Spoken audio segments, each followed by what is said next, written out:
Today we're going to add some smart home lighting to the desk setup, and we're going to be doing it with the Aqara T1 LED Strip, which I'm really excited about. Let me explain why. Aqara just released this thing, and on the surface, it's just a really well-built RGBW LED strip, and I'll explain what that means in a second, but what makes this really exciting is that it's fully integrated into the Aqara ecosystem. If you're serious about smart home at all, you're probably already using Aqara's devices. Aqara is the industry standard for all of the sensors on the market, so door sensors, window sensors, anything like that, and they're accessible through all smart home environments, HomeKit, Alexa, and Google Home. If you're not already using Aqara, you should be, and if you are, adding these LED strips to your smart home setup is going to be so overly seamless. Let me get these installed and then I'll show you some of the features of them.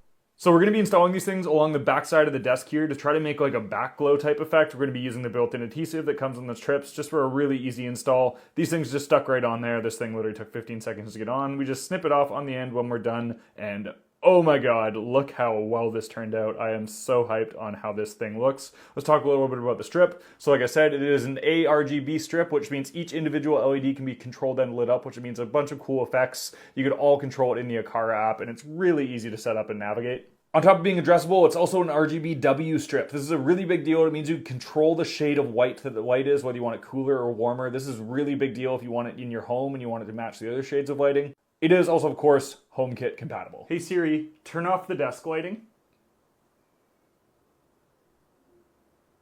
So as much as I do love all the effects, and I'll probably use them for automations, I'm probably just going to stick with this warm light backlight because I think it just looks so dope on my setup. I'm super hyped with this. So those and these are the new Aqara T1 LED strips. I'm super pleased with these things. They look great, and I think they're going to be a perfect fit for pretty much any smart home, especially if you already have Aqara devices. The caveat is they do require that Aqara hub to work, but like I said, in most cases, it's something you should have anyway if you are serious about smart homes. So these things are a great fit. If you want to check them out for yourself, you can find a link to them in my bio there. Thank you so much for watching. I appreciate every single one of you, and I'll catch you in the next video.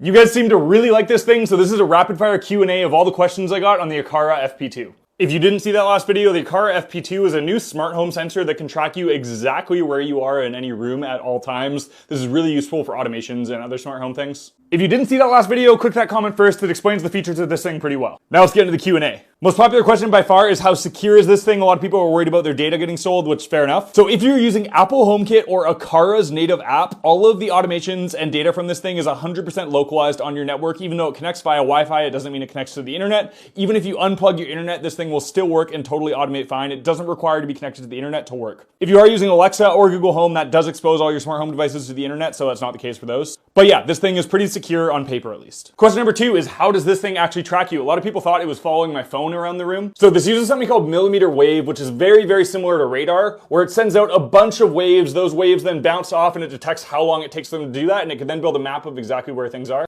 I won't get too technical with it, but it's effectively radar like you see with submarines and stuff. A follow-up question to that, a lot of people asking, is how safe is it with all the radio waves that are broadcasting out of it? So again, I won't get too technical, but this thing uses millimeter wave, which is not even close to something like microwaves or x-rays or anything like that. It's pretty much the same wavelength that like cell phones and things use. Again, very safe. We're surrounded by a lot more of it than this thing is producing.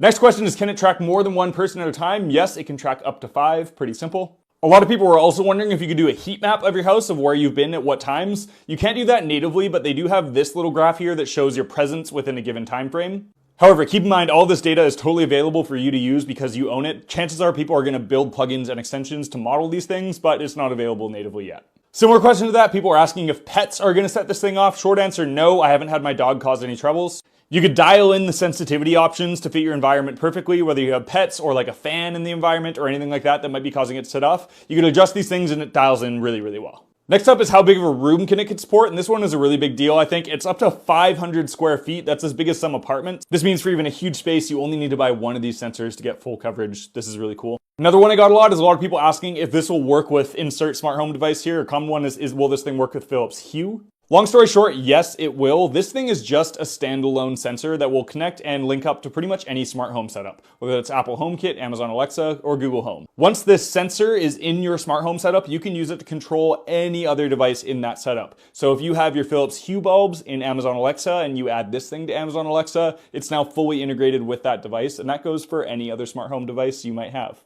Last one was some people being confused, saying this technology has been around for a long time, and some of them being pretty snobby about it, even though I addressed this in the description. So this technology has actually been around for a very long time now, and places like airports have this integrated pretty much fully. Any airport you have is going to be tracking people within it using technology like this. Again, if you're worried about the safety of it, these things are everywhere. They're FDA approved. Trust me, they're fine. But anyway, the tech itself isn't a big deal. What is a big deal is how readily available it is now to consumers, and even more importantly, how easy the UI is to use and set up and integrate with your smart home. I know this stuff has been around for a while. I know you could build one, but having it this available and this easy to use is what's such a big deal. Anyway, that's my FP2 Q&A. If you have any other questions, please let me know. As always, a link to this thing will be in my bio. I hope that was at least helpful to some of you. Thank you so much for watching. I appreciate every single one of you, and I'll catch you in the next video.